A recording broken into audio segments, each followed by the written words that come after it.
Hi hello నమస్తే welcome to Nikhilesh Togari YouTube channel. ఈరోజు మనం కలకత్తా హైకోర్టు ఇచ్చిన ఒక మంచి జడ్జిమెంట్ గురించి అయితే నేర్చుకుందాం. లీగల్ అవేర్నెస్ ప్రోగ్రాంలో భాగంగా కంపాషనెట్ అపాయింట్మెంట్ పథకం లక్ష్యాన్ని దెబ్బతీసిందని కలకత్తా హైకోర్టు ఏఏఐ అంటే ఎయిర్పోర్ట్ అథారిటీ ఆఫ్ ఇండియా పైన తీవ్ర వ్యాఖ్యలు చేయడం జరిగింది ఈరోజు వచ్చిన జడ్జిమెంట్లో. సో ఇవాళ తీర్పు ఏం చెప్పిందంటే Calcutta high court all India airport authority of India తీరుపై తీవ్ర అసంతృప్తి వ్యక్తం చేస్తూ కోర్టు కంపాషనెట్ అపాయింట్మెంట్ పథకం అసలు ఉద్దేశం కుటుంబాలని ఆదుకోవటం అని స్పష్టం చేసింది. అయితే ఆ ఎయిర్పోర్ట్ అథారిటీ ఆఫ్ ఇండియా అన్యాయంగా వ్యవహరించడంతో ఈ పథకం లక్ష్యం నిర్వీర్యమైందని కూడా కోర్టు వ్యాఖ్యానించడం జరిగింది. కంపాషనెట్ అపాయింట్మెంట్ అనేది ప్రభుత్వ సంక్షేమ విధానంలో కీలకమైంది. కానీ ఇక్కడ పరిపాలన లోపాలు ఆలస్యం కారణంగా బాధిత కుటుంబం అన్యాయంగా బాధపడింది. ఇది పూర్తిగా అంగీకారయోగ్యం కాదు అనేది కూడా స్పష్టం చేయడం జరిగింది. Court airport authority of India AAI వ్యవహార శైలిని తీవ్రంగా తప్పుపట్టింది. ఆలస్యం చేసిన తప్పు బాధితులకే పడేయం చేయడం అన్యాయమని కూడా స్పష్టం చేసింది. కలకత్తా హైకోర్టు ప్రొవాష్ బేసాయిను తక్షణమే ఉద్యోగంలోకి తీసుకోవాలని, అతడికి అన్యాయంగా నిలిపివేసిన 3,51,000 మొత్తాన్ని 10% వడ్డీతో చెల్లించాలనేది కూడా ఆదేశించడం జరిగింది.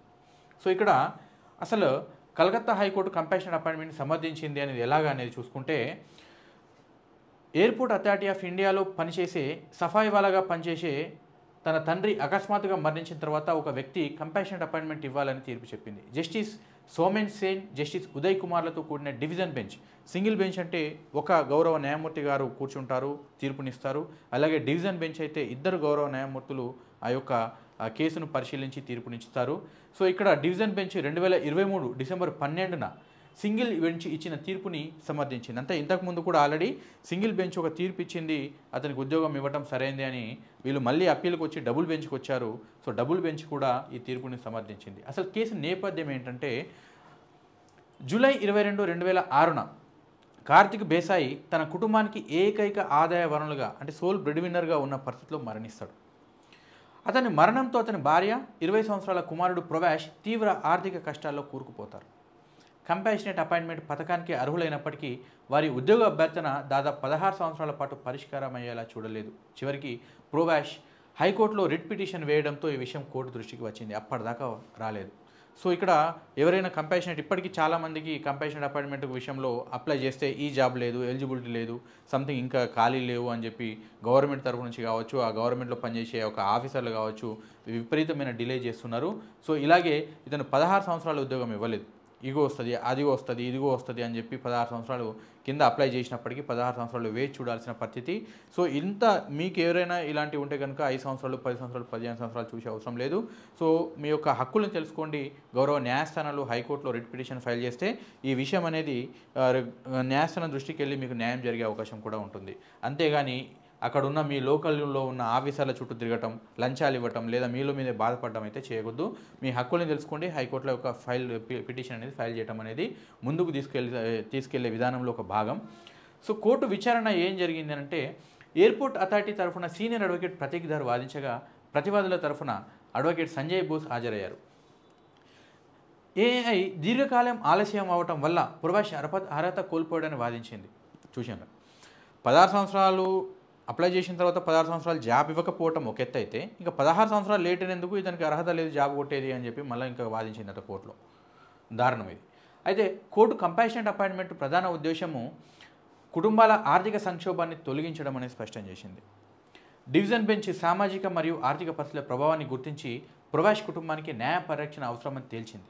కుటుంబాలు భిక్షాటన, అప్పుల పాలు లేదా ఇతరుల దయపై ఆధారపడకూడదని ఆర్టికల్ 21 ప్రకారం ప్రతి గౌరవ వ్యక్తికి గౌరవప్రదమైన జీవితం ఉండాలనేది గుర్తు చేసింది. ఆర్టికల్ 21లోనే చెప్తుంది ఏంటంటే ప్రతి వ్యక్తికి గౌరవంగా బతకాలి, గౌరవప్రదమైన జీవితం ఉండాలని చెప్తుంది.